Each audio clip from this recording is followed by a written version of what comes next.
এটা কি শাক বিক্রি করার জন্য করছিলেন? হ্যাঁ শাক বিক্রি করার জন্য করছিলেন? হ্যাঁ কেমন বিক্রি করছেন এইটুকু জায়গার ভিতরে?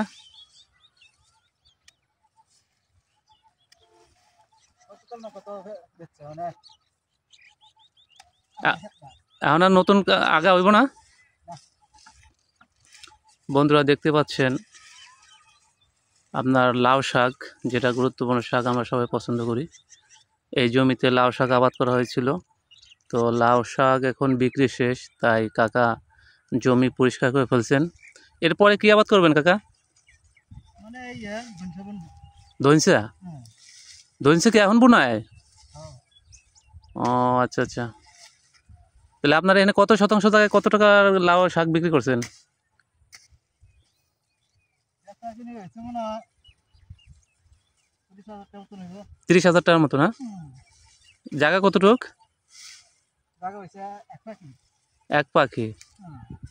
আপনার খরচ গেছিল কত এই লাউ শাকের?